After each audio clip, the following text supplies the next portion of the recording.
did you keep a 20-week bump secret? I'm such a people pleaser that I didn't want to upset the stylist. You can't breathe in a baby bump. You can't. You really can't. But No. I tried. Oh, God damn it, I tried. Felt like I was giving up, and I thought I'd never back down. I never give up. I'm persistent in everything in life. Yeah. Someone tells me I can't do it, I'll do it. I hope people don't just see me as a quitter. Like, oh, she couldn't be bothered. It was too hard work. She went to bottle. It wasn't that. It was my baby stressed and I'm stressed and this is not good. And then she was just congested and we didn't have the snot sucker. We didn't pack it. And so he was like, Sean, what do we do? And it was like 2 a.m. and we're both absolutely like at death's door. Did you toss a coin to see who would suck the nostril? And I was going, I don't think I can, I feel that's gross. And he literally did it, sucked the snot out from mouth to nose, like, straight in. Got a mouthful of it, spat it out into a tissue. I was like, oh my God, you hero, like you did it. We're both dead chuffed with ourselves. Then he got so ill. I've had therapy. Thank you. When can I come back? Hello and welcome to a brand new episode of Happy Mum, Happy Baby, the podcast. Today's guest is a TV presenter. She's the co-host of Capital Breakfast. She's the mother of one little baby girl.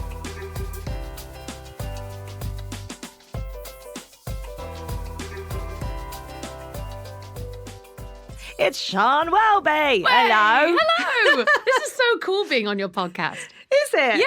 Yeah, you're a That's how I legend in feel the every game. time I'm in the studio with you, though. Oh. It's that gorgeous thing of kind of going into someone else's environment that they've kind of created and honed, and I love that. Yeah, but it's awesome. Like I've heard your voice in my ears many times, but now I'm like, oh, I'm in the mum club now. Yes. Like, this is weird for me. Yeah. How old is Bubba now? She's 9 months as we speak. Oh.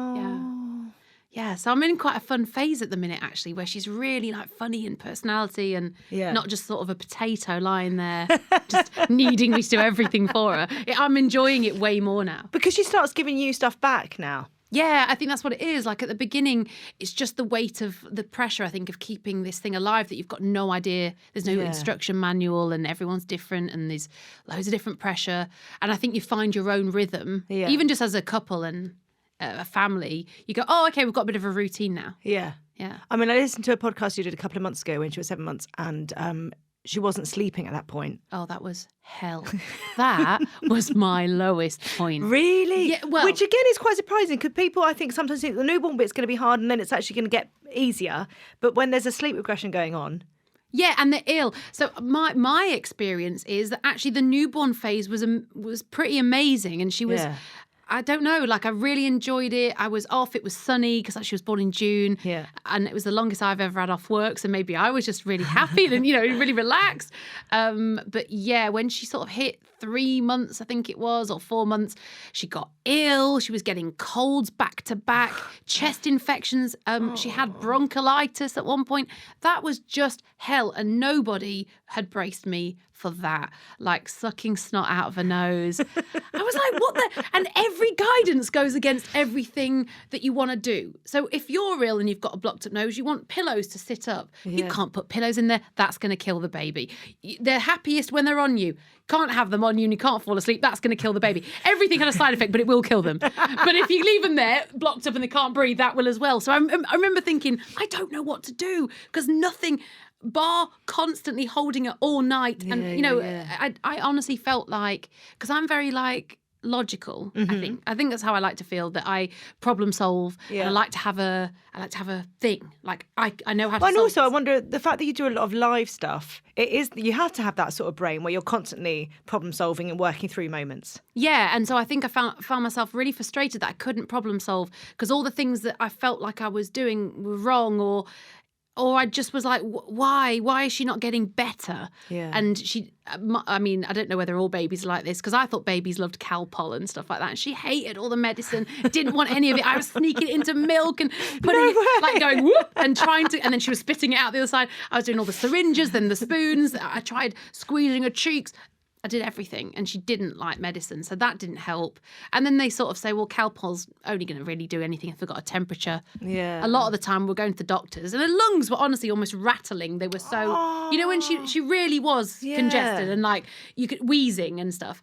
And so it was bad. And then you're in that thing of going, well, not an overreactor, but I don't know, at what point is this serious? Yeah. And then you're sort of in two minds. You start sort of doubting your own instinct probably Yeah. a bit. And you go, should I take them to the hospital now? Is this going to look over the top?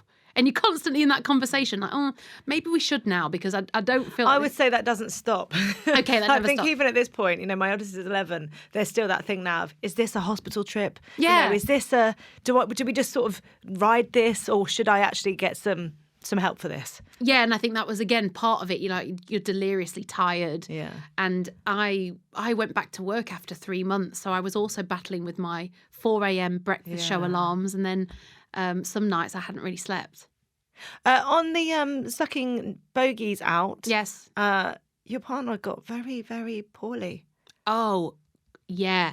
Because we'd bought, it's called the snot sucker, so it sounds disgusting, but that is what it's called. Yeah. And it's like a tube, and it's got like a filter, and you sort of suck up, and it helps unblock their nose because they can't blow the nose. And then over Christmas, all the routine went out the window, and we were at his mum's, and then I was driving up to the Midlands to my mum's, and I was delirious, I think, at this point, because I hadn't stopped from work. And then I was driving. Christmas is always a lot of moving around for me, like going to different houses and stuff. And I was just exhausted. And then she was just congested, and we didn't have the snot sucker. We didn't pack it.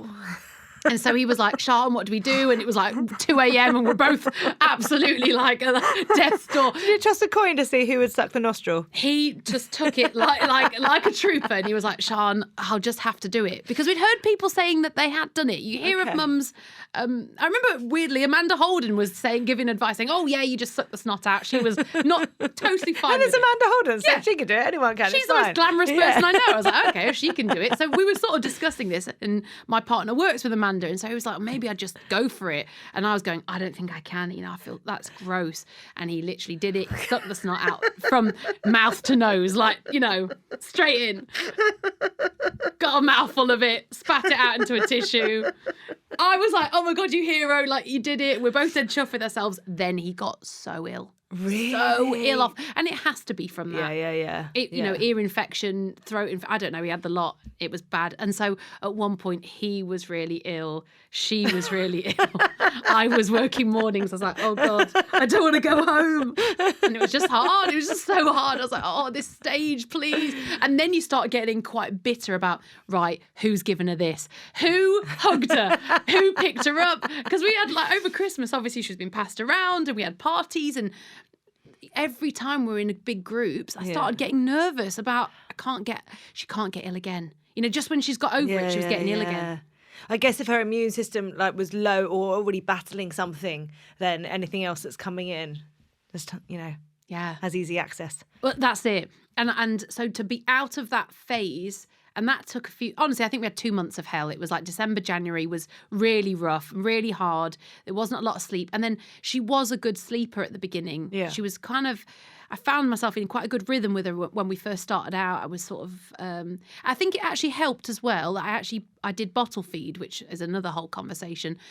One of the things I found from doing that is you can get into a routine quicker in a weird way, because you sort of know exactly what they're having. And I had a little alarm saying, do it every 2 hours. And I was getting into this little rhythm, and she seemed to be reacting well and going to bed. And then, everything went out the window then when she got ill, and then Christmas and timings. And then she went from being a fairly good sleeper, doing long chunks, to being like every 2 hours or every 3 hours getting up. And how is it now?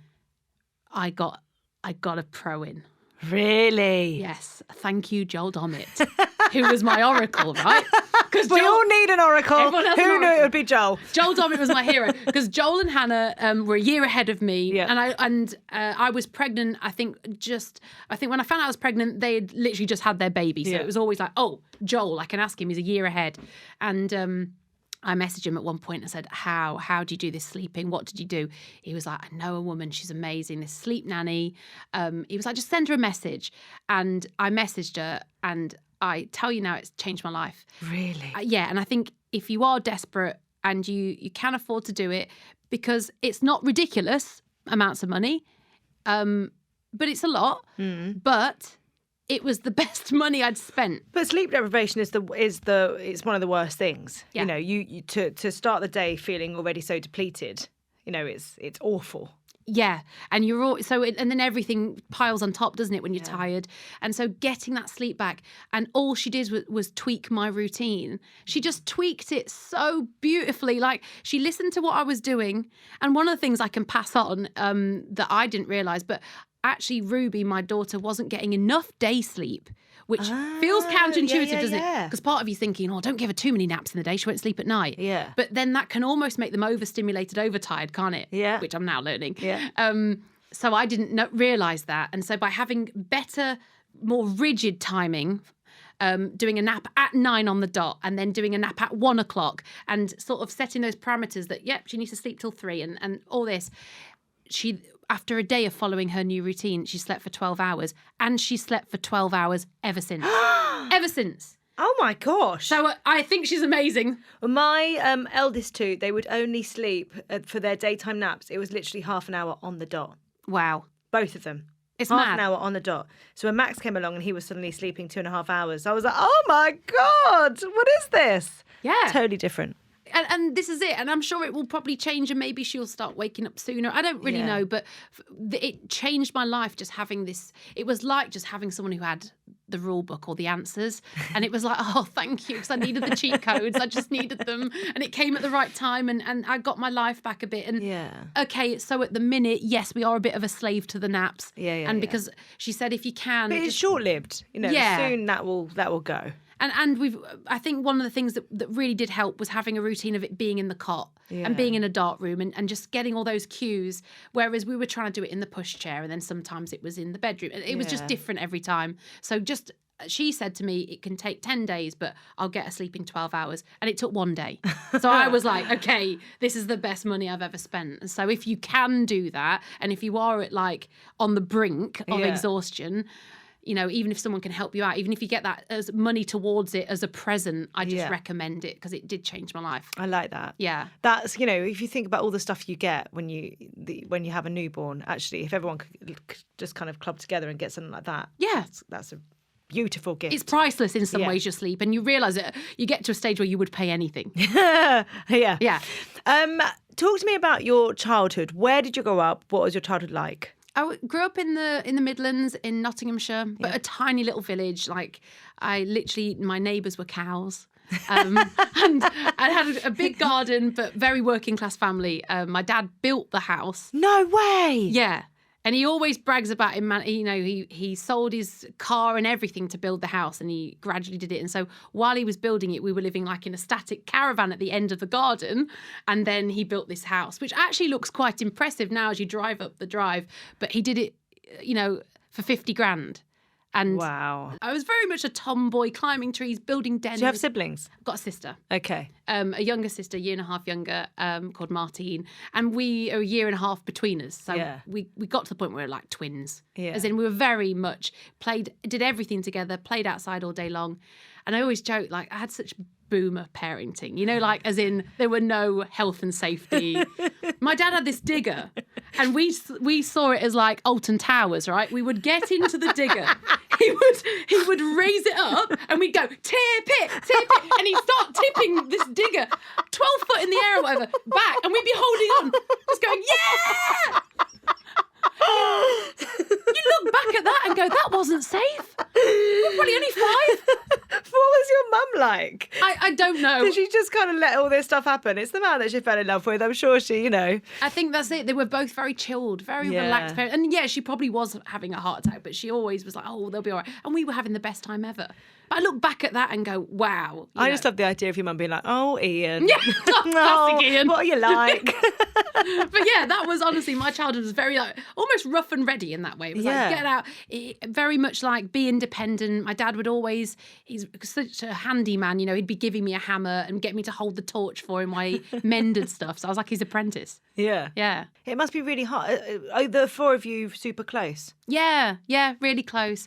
And my dad, bless him, has got Alzheimer's. Mm-hmm. But we, I don't know, he's he has good days and bad days, but he has more good days, and he still remembers me, knows it's me, and he's finally learning Ruby. That took ages for that to sink in for him. Yeah. Because for ages... Well, I guess it has to go to the long-term memory, right? Exactly right. So obviously you have to almost repeat stuff until it's become long-term. And then because it took him ages to even remember she's a girl, which sounds so simple, like such a small thing, but he'd go, oh, look at him, and I'd be thinking, oh, do I correct him? And so you just sort of let it go a little bit. How old were you when he was diagnosed?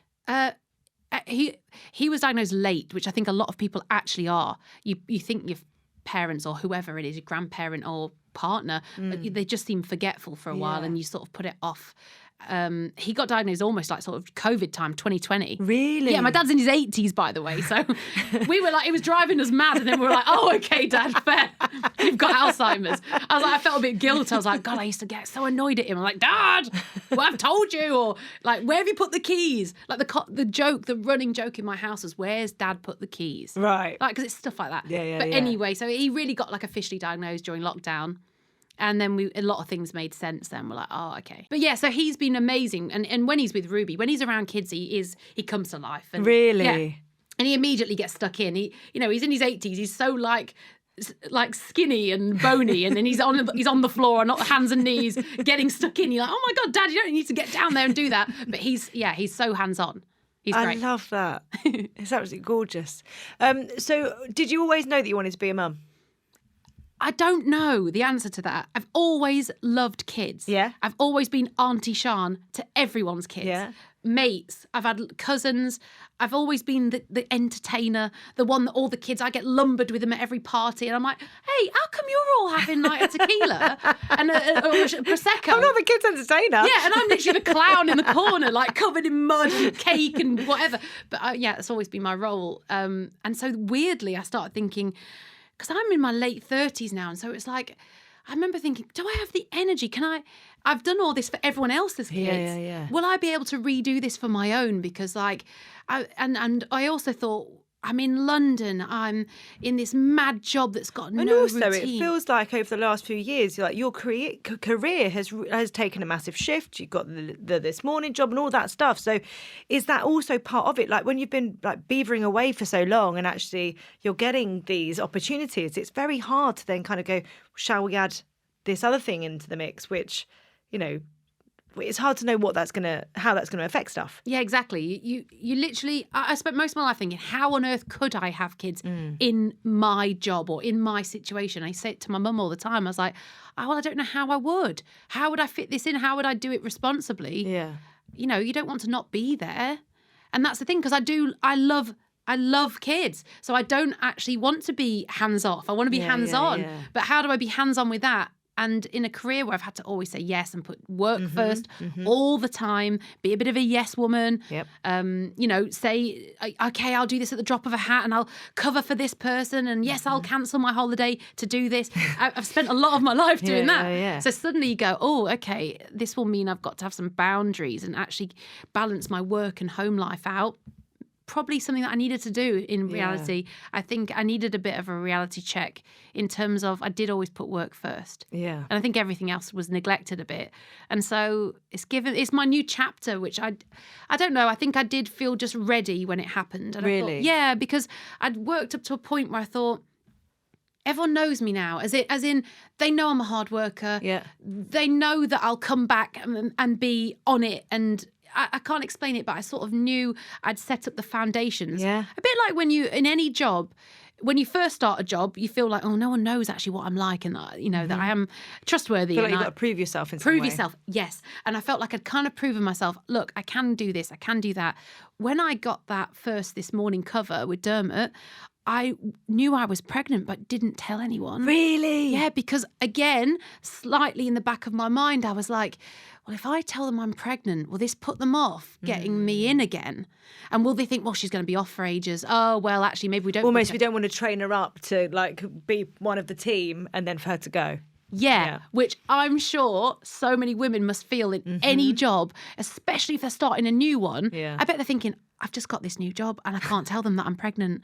And it's the fear that you're going to be immediately judged or dropped, or they'll go, well, why didn't you tell us? Yeah. Because that's really inconvenient for us now. You know what I mean? You feel like that. And you're like, what the hell am I doing? This is so natural. It's so normal. Why am I feeling so bad about it and so on the back foot about it? So how pregnant were you when you did It this was one? 20 weeks. No! Yeah. How did you keep a 20-week bump secret? Well, I remember, honestly, the stylist was like, she went, oh, these have come a bit small, these trousers.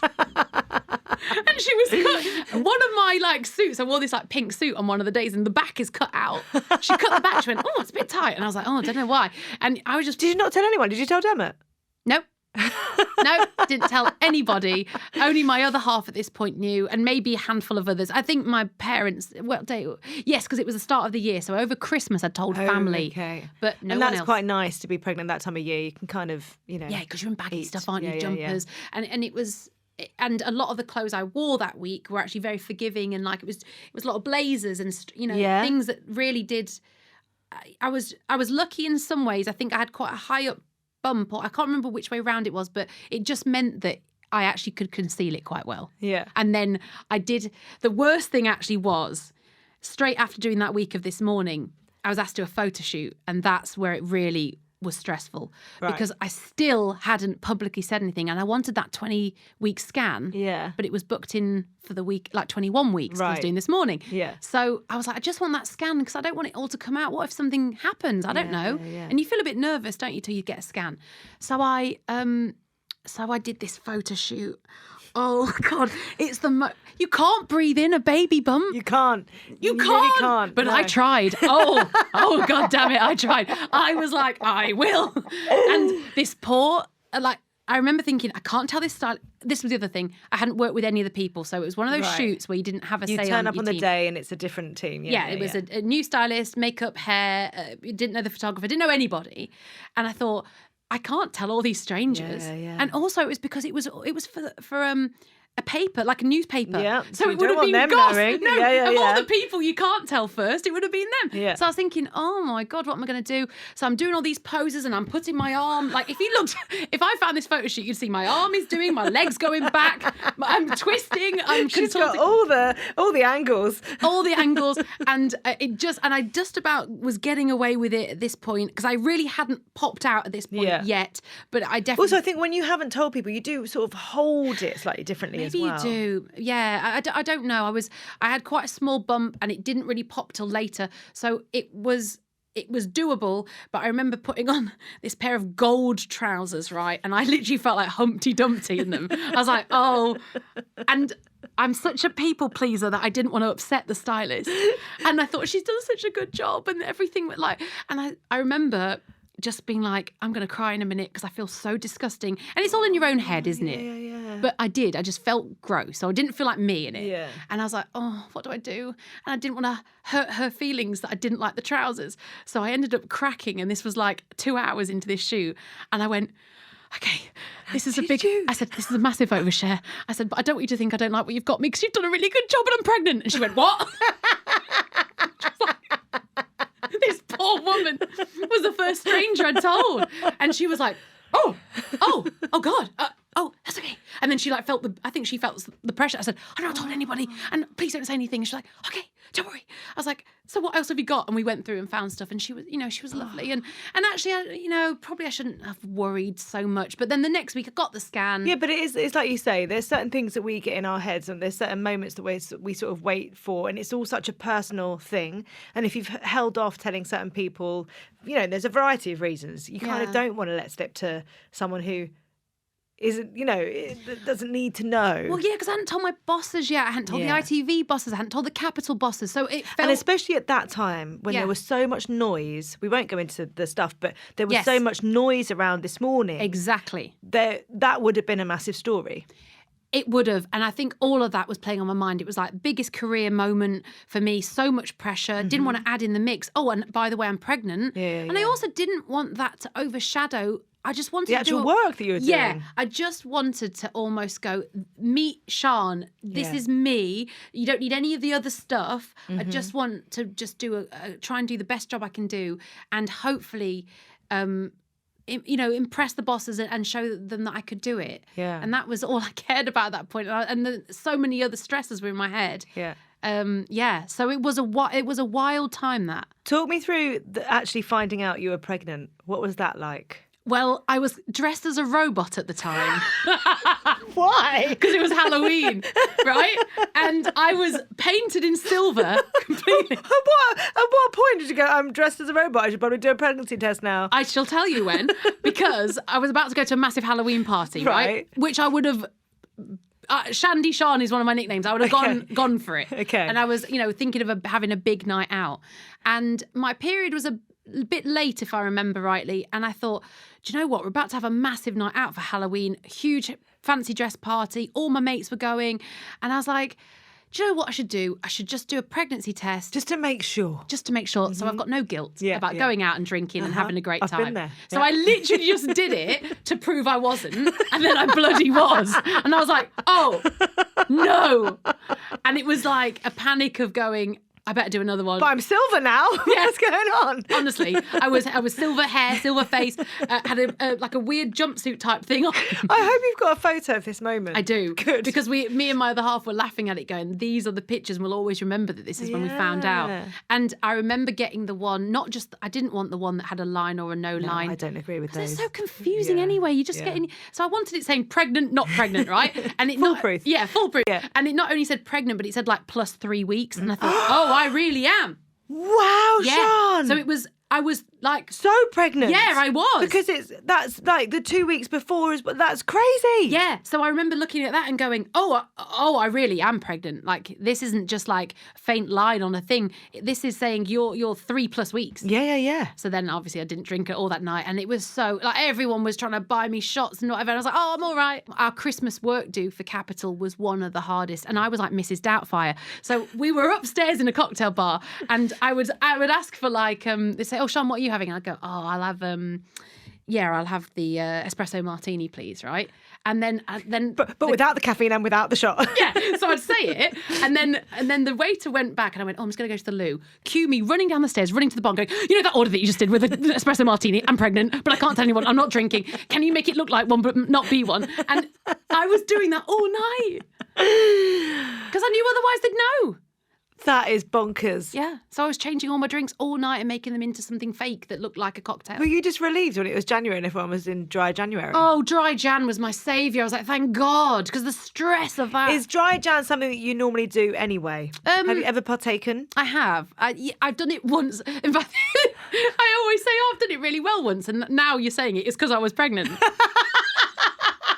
I was just going to say, you have those memories of everyone going, yeah, no, I'm doing dry Jan. Yeah. Yeah, I've sort of half done it before. I'm very failed it before. Yeah, failed it many times. I thought I'd hate being pregnant actually because I work with boys and a very male industry, and I don't know, I can't explain it, but I just thought I'd feel it almost embarrassed, like girls understand it. And I thought that I'd be there going, I had visions of like, being embarrassed, saying I need to go to the loo every 5 minutes, or I don't know what I thought I might swell up and the cameras in Capital are the most unforgiving close up. What in the changing room mirrors are those cameras? Because they zoom in. They don't give you any nice lighting or anything like that either. No, and your whole face fills that video. Yeah, they make the most of your face. My face is the full rectangle, and I'm like, can you please zoom out a little bit so it's not all my face and chin?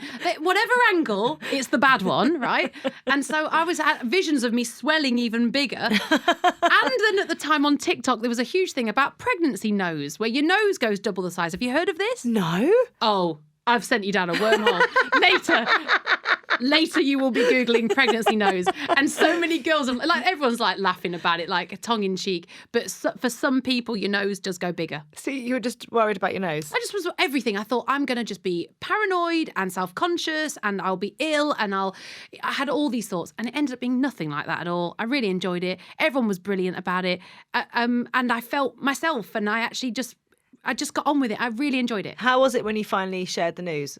Oh, it was lovely. And everyone was just amazing. And my team cried and the boys were crying. Oh, I saw the video of you sharing it with them. They are such genuinely good friends. And they are like having brothers.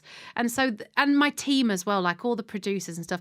Like the exec producer was there crying, like, because they've known me a long time. Yeah. And so that was lovely. And this morning were brilliant. And Dermot was giving me advice, and Kat Deely gives me advice. And everyone's like brilliant with me and sort of always asking after Ruby. And like, so the whole thing for me was so much nicer and better than I could have expected. Despite some of the early like stressors, actually the whole thing, especially once it was out there, was great. Having that news received so warmly, that must have been a massive weight. Well, yeah, because you just don't want, you know, I don't know, you've got it in your head how a boss is going to react. Yeah. You're sort of expecting a sigh and like a, right, how long are you going to be off then? That's how you imagine it. It wasn't like that. They were like, Sian, how much time do you need? Only come back when you're ready. This is fantastic. We are so behind you and supportive. And it was my decision. I was like, this was the other hard thing because we just launched that new breakfast show with Jordan. Yeah. And I was kind of like itching to get back into it as well because I wanted to establish this show. Yeah. I think I had the work brain of, you can't let that go, sadly. Like I'll always have like a sort of working brain that wants to, I was like, I don't want to be off that show for too long because it will find a rhythm without me and I want to be in it. And I'd never had that much time off. And I was like, you know, from pot washing at say 14, I don't think I'd really ever stopped working. So I was like, having 3 months off for me felt long. And is that 3 months something that you set in your brain before you'd given birth? Yeah, I really had it in my mind. I'm going to come back in September. It was like this thought of new term, year, new school exactly year. That. Yeah, and I was like, September's when I'm going to come back, and I thought unless I'm really struggling or we can't make that work, I'll do September. And I was just so lucky that my other half was willing and able to take shared parental leave, and so he took. I guess it must help that you're both at Global. Do you know what I mean? Yes. So they know us exactly both. What's going on. Exactly. So it was very much like Jake was like, yeah, I'll step in after 3 months, and so I knew he was with her. Yeah. And that was a nice feeling, and he got that time with her, which made him brilliant. Yeah. I was very blasé up until like 2 weeks before, I think it was. Okay. Had you not given it much thought before then? I just was I'm very chilled, right? Maybe too chilled. But I was like, I had this thing, I'm going to have a water birth. And I was like, it'll all be fine. And I'll just have a water birth. And I can imagine it being like being in a jacuzzi. Had you gone down the hypnobirthing route or anything like that? Not really looked into things too much? No, not really. And I just was like, I had a really nice midwife, actually. We changed hospitals because the first place I went, I felt like I really was just a number. Yeah. And there was a few, you can choose, can't you, whichever one's nearest to you. And I was in the middle of a few. So after a while of feeling a bit like, just a bit, not neglected, but I just felt like the first place I did just feel like a number and it was like transactional. And so I was like, I'm going to try a different hospital. And I changed hospitals and then it was a totally different experience. Really? Yeah. And it's hard to know why that happens, but it just did. And they were just lovely. And I saw the same woman every time and that changed it for me. So I was very chilled. She was like, yeah, we'll show you the birthing pool and this is where you'll be and all this.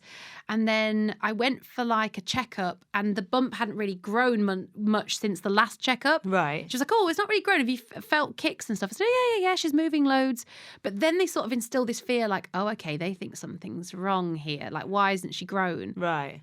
I felt relaxed because I sort of thought, well, I felt like I knew in myself it was okay. Yeah. And she was moving loads at night and at the same sort of times. Don't you get used to when they move, don't you, in what positions?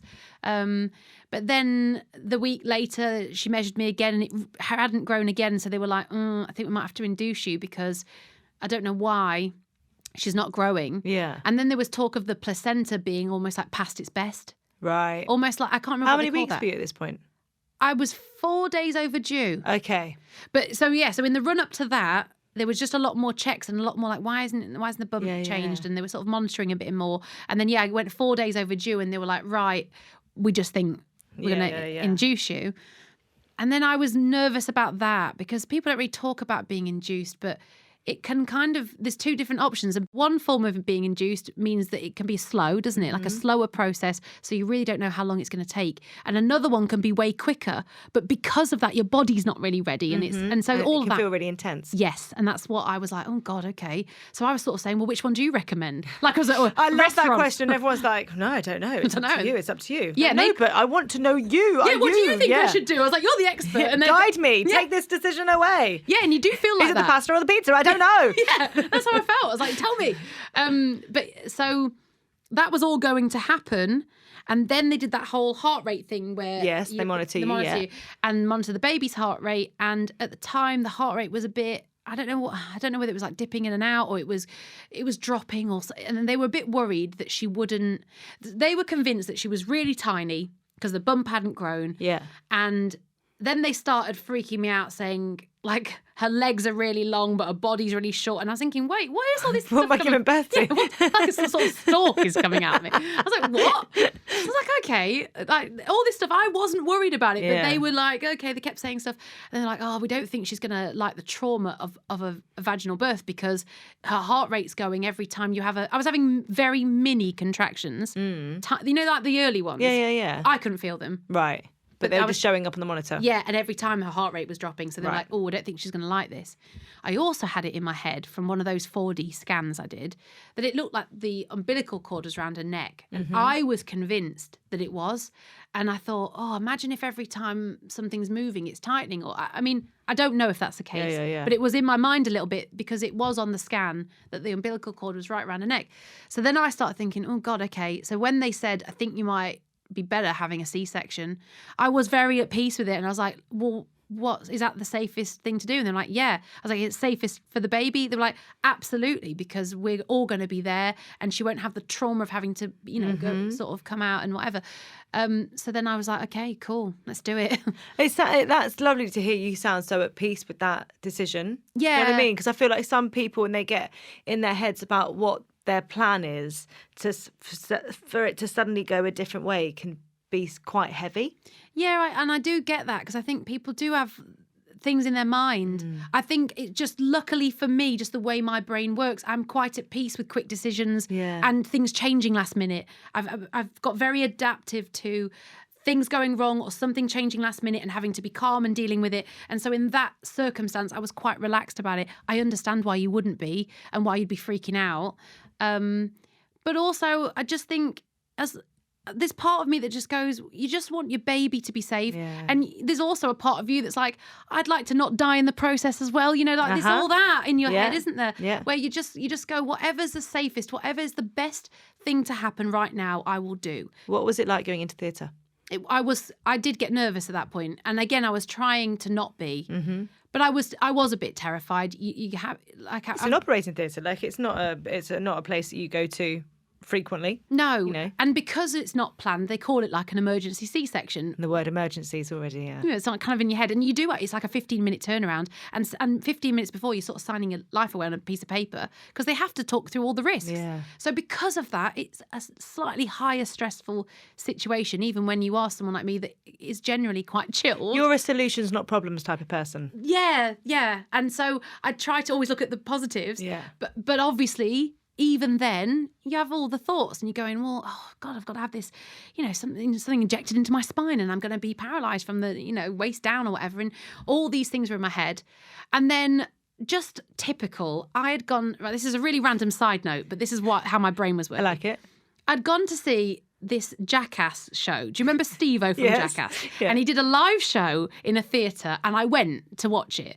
And one of the stunts he did was have an epidural and try and run a race to see how far he could get before his legs went, right? And I always remembered, so in my head was this scene of Steve-O being told by a doctor in America, okay, we're going to do this. This is really high risk. Most doctors are turned down doing this stunt. And this one guy found someone that did it and they injected him and they said, by the way, if you start feeling numb from the lungs upwards, you need to tell me because then everything will start getting paralysed, as in your lungs will stop breathing because everything will stop. Yeah. So that was in my head a little bit of going, I hadn't planned for So this. you're not seeing Steve-O running whilst you're getting your epidural. You're worried about your lungs. Yeah, I'm thinking, I don't want to be a Jackass stunt right now. Yeah. And I was imagining, because so as I lied down, I started feeling a bit paranoid that I was feeling a bit numb higher up. And then I started feeling like I couldn't feel my hands. And I don't know for sure if that was just me being nervous, but I was sort of lying there on the theatre table with my hands up here and I was sort of saying to Jake, my other half, I was like, oh, and I was shivering loads as well. I don't know if that was nerves or adrenaline. I was shivering and I couldn't control it. And he was like, you all right? I was like, I just don't know if I can feel my hands and I'm just a bit worried. And I'm just too British or too polite. I didn't want to say anything because I felt stupid. And luckily he's way more confident Cockney. Yeah. I'm like this polite Midlander, and he's like, right, she's saying she can't feel her hands like this, and he was just vocal about it, and they literally tipped my chair up. Really? Yeah, and I presume maybe it was happening. I don't know, but I just remember they tilted me up, and then I could feel everything, and I felt all calm again. But it could have been that they did that because I don't know the reason. It might be that nothing was going wrong, and they just did it to make me feel at ease. Whatever it was, even if it was psychological, I just was like, oh, okay. You could feel things again. I'm good now, and I calmed down again, and then just had to sort of deep breathe and get on with it. But I was nervous. I really was. And I don't like admitting to be nervous. And really? Yeah, in a way, because I really wanted just to be like, I don't know, I can't explain it. I suppose you put pressure on yourself handling these situations. Also, you strike me as a very strong, independent woman who just gets on with stuff. And, you know, to admit to that vulnerability might feel a little bit alien to you to kind of even acknowledge that that's a thing. Maybe it was. I didn't want to feel. I don't like sort of thinking. I thought it's not about me, it's about this, and like, why are you getting all nervous? And just calm down, Sean. Like, relax. Like, you're in the best hands. And I kept having to tell myself, look, you're surrounded by experts. If anything went wrong, you're in the best place. And again, that's something that I would say. Like, I don't want to freak anyone out about having a C-section, because actually, genuinely, you are in the safest place. If this happens to you, or there's doctors around that have done it 1,000,001 times, and everyone's there, and they're all laughing and joking, and that is what relaxes you. Actually. Really? Yeah, because they're so relaxed. They've seen this 1,000,001 times. You're not doing something alien to them. Yeah.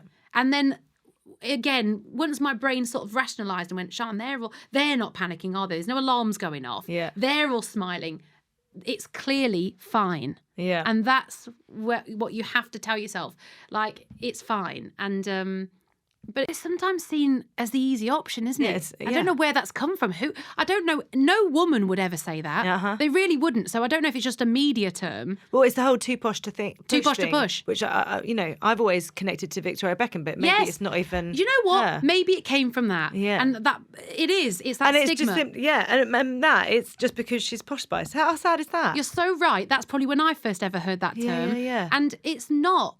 It's just really not the case. I really am somebody that didn't plan to do that at all, and was very low key about how I gave birth. I was like, if it's in a pool, great, but if it ends up being on the bed, or if I have to have an epidural, fine, but if I don't, cool. And I was very open minded.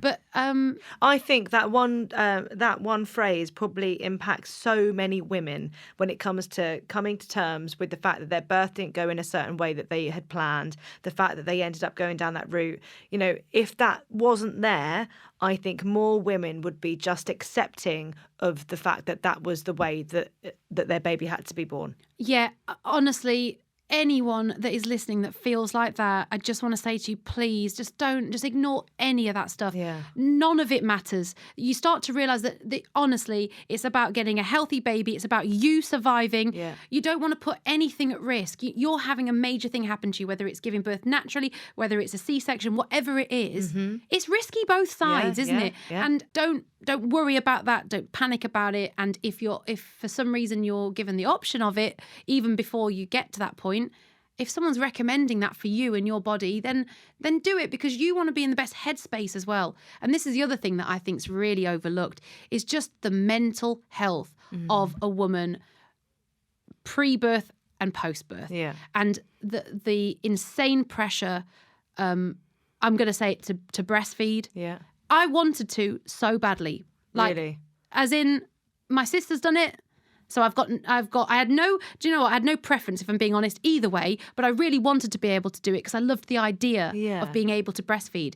And I just could not get Ruby to latch. Yeah. And I'm talking, I tried all different positions, and midwives were helping me. And I remember even having a home visit and saying, what am I doing wrong? And they were like, honestly, you're doing the technique.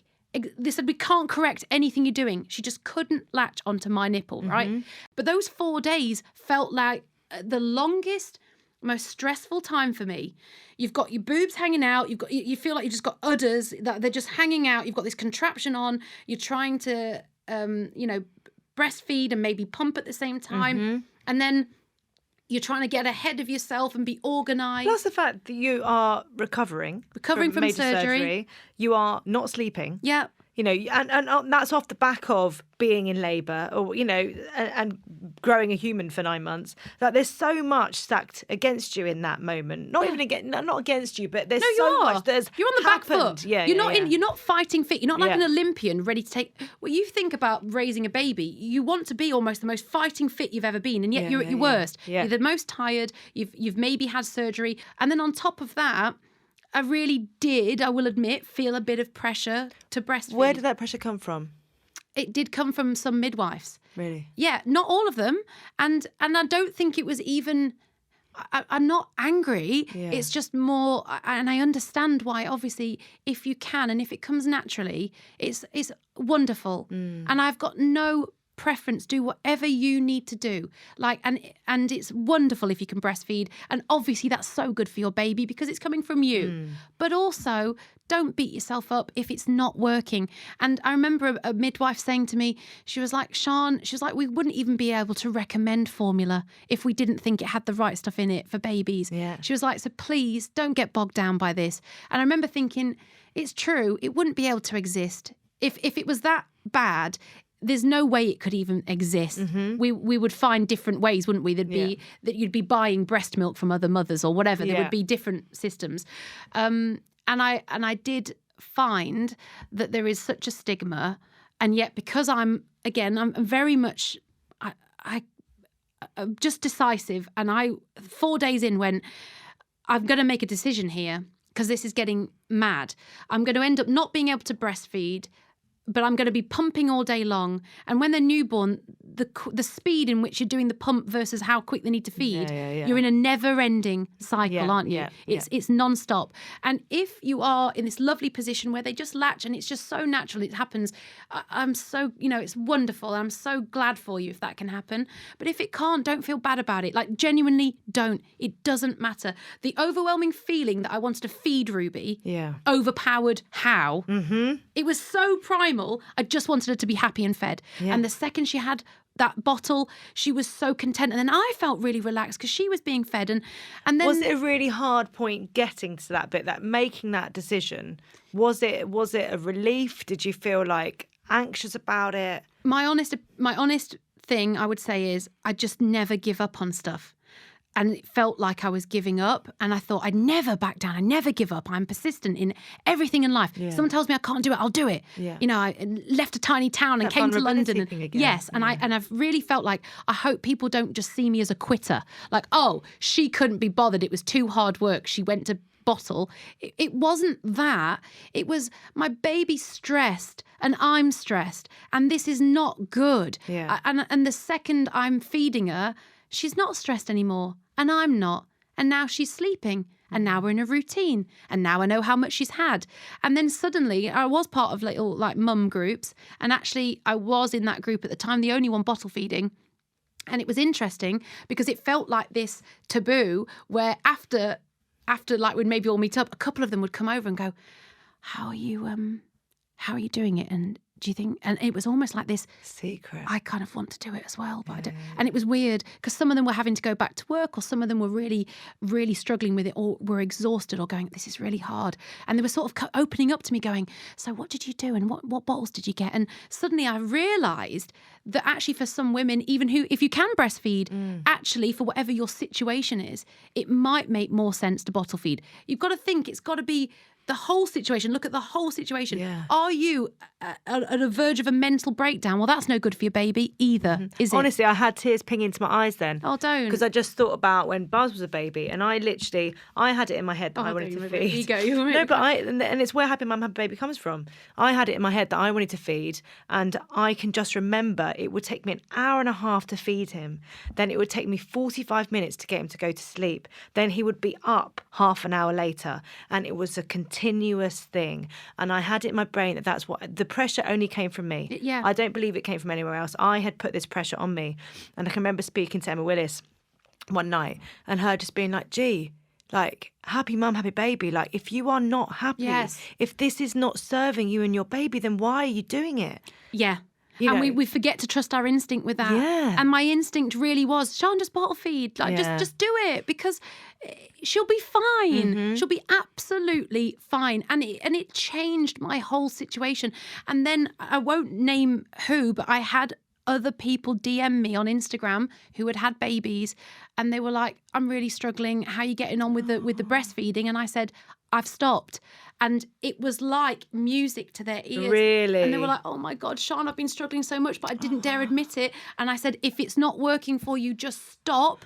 And that's why as well, I've sort of at peace with the fact that, you know, the online like that kind of almost know-it-all comment section. I like to think that deep down it just comes from a place of all of us go through such hard moments that when you feel like you've cracked it, or when you feel like you can offer a pearl of wisdom, you're so desperate to tell This somebody. is what I always say. Do you agree? Yeah, absolutely. Oh, absolutely. They're saying that because they've gone through all the stuff and that's what worked for them. Yes, and they're so desperate to pass that on and go, oh, no, because that... And they don't realise, and maybe we're all guilty of it sometimes, when you've got through a phase, you go, oh, you've just got to try this. It's game-changing. Yeah. I remember doing that about a certain sleep suit I had, and you go, and oh, all of a sudden you've got so many different things coming at you and everyone's so insistent on their thing being the right way to do it. And I'm sure that's where a lot of it comes from, is that we've been through hell and back, or we did the mistake the first time around. You want to sort of pass on the knowledge and go, oh, don't do this, because I've worked out that this is better. I got in my head about a certain bottle, because obviously I had to go from trying to breastfeed to bottle feeding, and I had no idea how different bottles were. And something actually I'd love to say, and I'm sure someone said this before, but that if you are having a real tough time bottle feeding, just try a different bottle. And it sounds so obvious. It sounds so obvious, but when you're delirious and you're really tired... That's a really important thing, though, even in terms of flow. Like, you've got to get the right flow for your baby. You do, and I didn't really know much about that, right? Again, maybe if you've planned... It's a bit like the birthing plan. If you've planned to breastfeed and you suddenly are bottle feeding, I'd not really done loads of research on bottles, and it was all going down a neck, and then she was getting awful wind because it's going in too fast. And one of the key things, isn't it, that you learn when they're little is, oh my God, the winding, and it takes forever, and it's like burping, isn't it? And the second I switched to MAM bottles, which have a size 0, which is such an even tinier hole, I didn't even get any. I didn't even need bibs. Really? That's how different it was. I didn't even use a bib because nothing was leaking, nothing was going anywhere. And then actually genuinely the winding and all that kind of fear of colic and all that disappeared because she was just taking it at the right flow. So my little pearl of wisdom, if anyone is going through this and they're going, oh my God, she's, the wind, and they're crying all night because, have they got colic? I was convinced. I thought, Ruby's got colic. This is it. I changed bottles, changed teats. Just try different ones. And same with nappies. Yeah. It's all different. It's all different. How was your recovery? I probably didn't spend enough time staying still, in all honesty. This surprises me, Sian. Surprises me. I probably tried to be like, I can do it way too quick. I think it was, it is sore. And for a while, like, it's not quite as bad as I'd had in my head. I thought C-sections were pretty much, you were bedridden. And I wasn't bedridden. It does hurt doing the, getting up. And, the worst bit for me, actually, honestly, was the day after having the C-section. I think all the drugs leave your system and you are in a really weird place. And I felt very down and very emotional. I couldn't stop crying. Right. And I had this catheter in, and it's so inconvenient. And whoever's designed this catheter, it needs to have a strap. It needs a strap so you can wear it. It has a bloody hook on the end, and you're trying to do stuff. And obviously the baby is it's so weird. You're in this low bed. You've had a C-section. They've put through 7 layers of your body, right? You hurt. The baby is high up in this plastic thing that you have to get up out of bed to reach. Yeah. Or, don't get me wrong, I know the beds move up and down, but even reaching for that remote if it drops on the floor, it's just hell. Yeah. And you don't want to be a burden to the midwives. You can't be buzzing every 5 minutes saying, can you get my remote? So, of course, you try and reach for this all yourself. And everyone's the same. We all try. Yeah.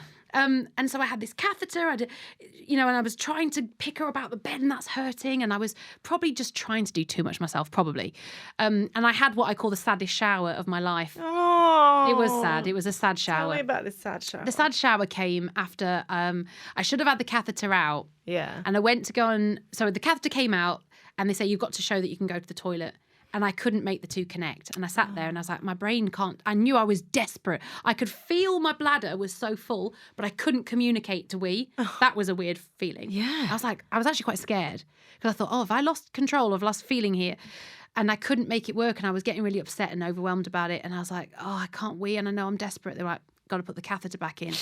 This time when it went back in, obviously you're not numb down there anymore. So that was really painful and sore.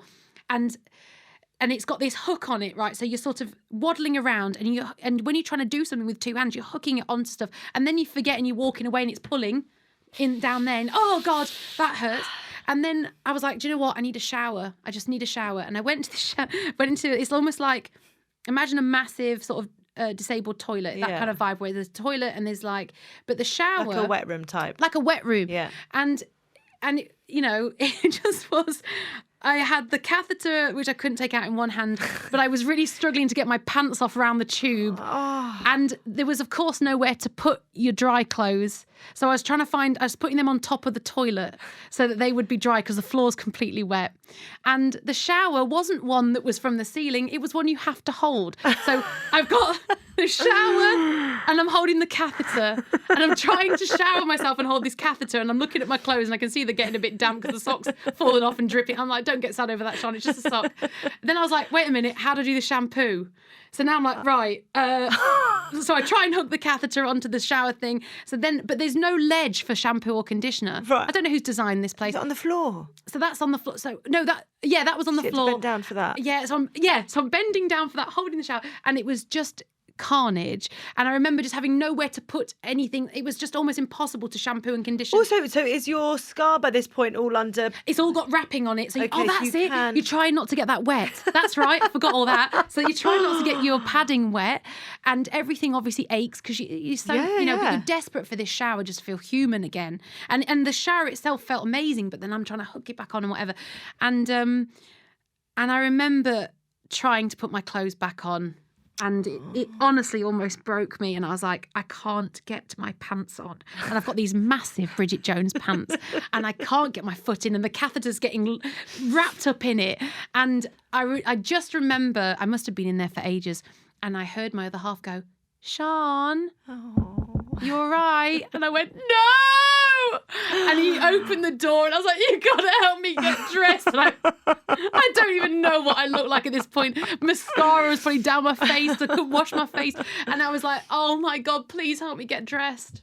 Oh. And that was a sad, and that day was an emotional day and I was really drained and I did spend a lot of that day just almost uncontrollably crying, not out of sadness. It's a different feeling. It's just... So it's weird. You're in this bed. You feel a bit disgusting. You're really in pain. You've got this whole new stress and this new, I need to learn out what I'm doing with this baby. And then the thought of having to, maybe because I'm a people pleaser, the thought of trying to entertain on top of that or be really chirpy overwhelmed me. I was like, I can't be Sean. I can't be like accommodating because I'm just not. Did that surprise you? Yeah. At one point, I sort of just couldn't handle normal conversation. Really? Yeah, it was really weird for me. I don't know. It was really odd.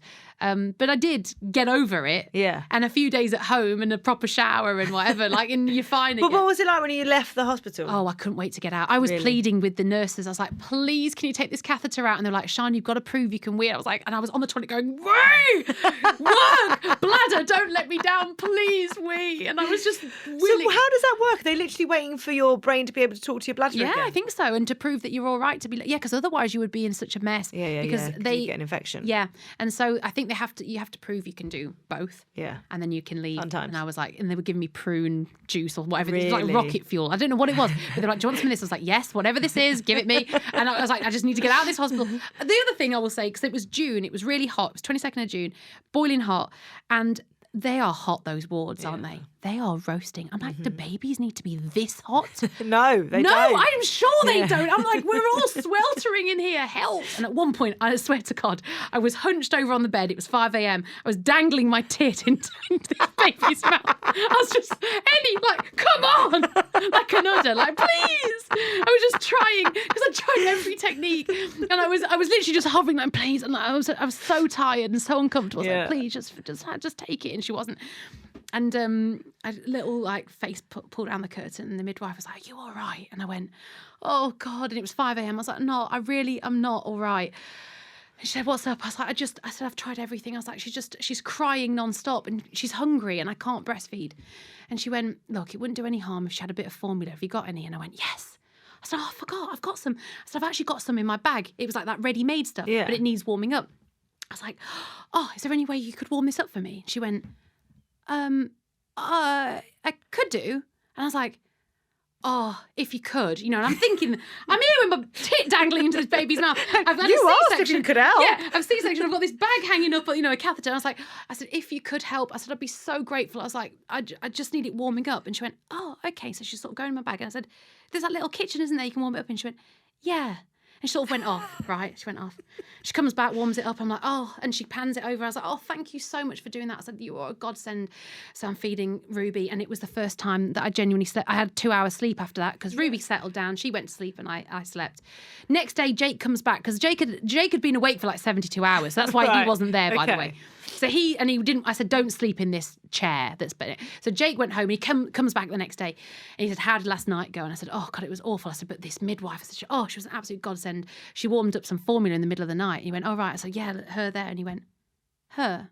I was like, "Yeah, that midwife there." He went, "The one in the Tigger pajamas?" And I went, "What?" He went, "Sean, that's one of the mums. You've spoken to her." I was like, "What?" She was one of the new mums. I'd made her warm up my milk at 5 a.m. She was too polite. She was only checking on me because she'd probably hear the baby crying. I was mortified. Look, if it makes you feel any better, I'm sure if another woman was in that position, you would have gone in there and you wouldn't have thought, you would have been like, "All right, okay," but happy that you could help. Yeah. I'm sure she was happy. And she was dressed as Tigger. She's fine. She's fine. I mean, what a hero, what a legend that woman was. And I'm surprised you haven't done a hunt to try and find her. Honestly, I've joked about, like, I need to find this woman, but I don't even know how I would go about finding her. You're on Capital Breakfast. I know, I feel like that's a pretty good way to, I see the segment happening already. Well, we did joke about it, and I remember her so well because she was on her second baby, and I think that's why. Yeah. Like mum of the second baby, Yeah. she knew I was a new mum, and she just stuck her head around to sort of go, "Are you all right?" But because I was delirious, I presume that was the midwife, and so. If I'd have actually looked at her, like Jake afterwards was like, "Sean, she had compression socks on. She's got Tigger pajamas." Like all this stuff, all the clues were more there. like a patient if she tried. The clues were there, Giovanna, Okay. and I didn't notice. And so it's ridiculous because I was so embarrassed. Luckily, before that lady left, I did say to her, "I am so sorry." And she was like, "What?" I was like, "I thought you were," and like I explained to her, thank God, because I thought otherwise she's going to go home and say, "Right, there's this right bitch in the that's her on TV. that one on this morning, that one, yeah." She was opposite me and made me warm a milk, but I felt I was mortified. But yeah, so it's been a journey. It's been a journey. Yeah. If you could write a letter on motherhood, who would it be to, and what would you say? Oh, do you know what? It would just be to any new mum because you even me 9 months in, I've got so much more perspective on everything. Yeah. Just do whatever you need to do. Do whatever feels right, whatever works for you and your family, whatever works for your situation.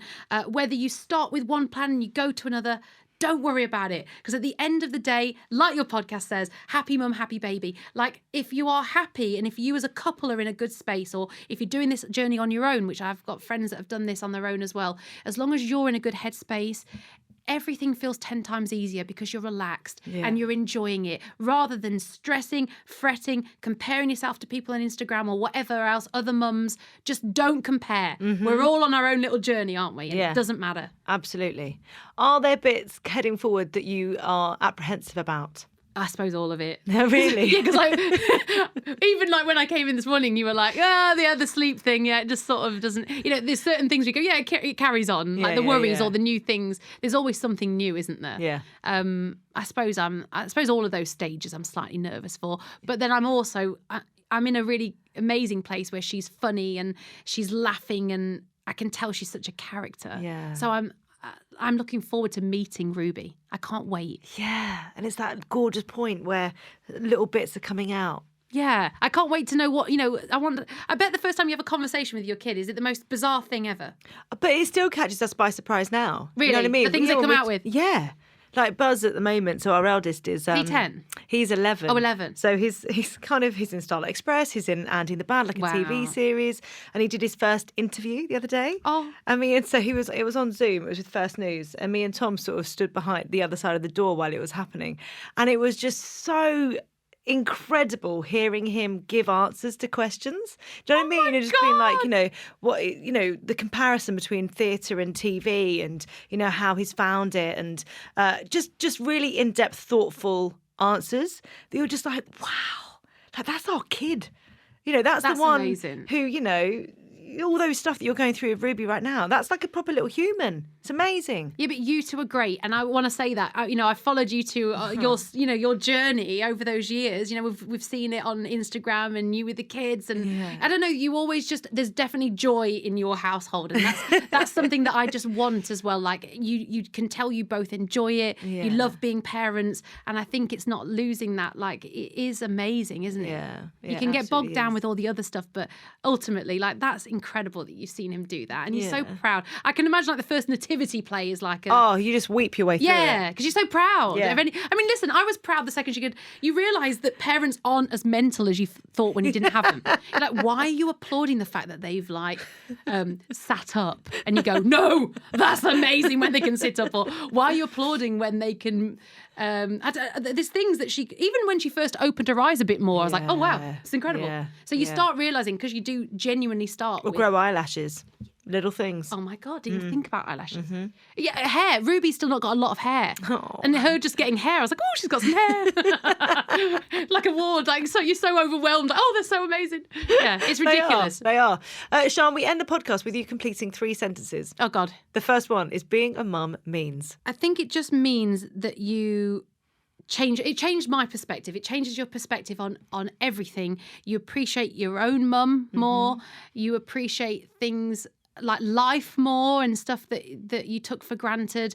And I think you find a new joy in everyday things, which is something that I didn't realise how nice that would be. Yeah. But yeah.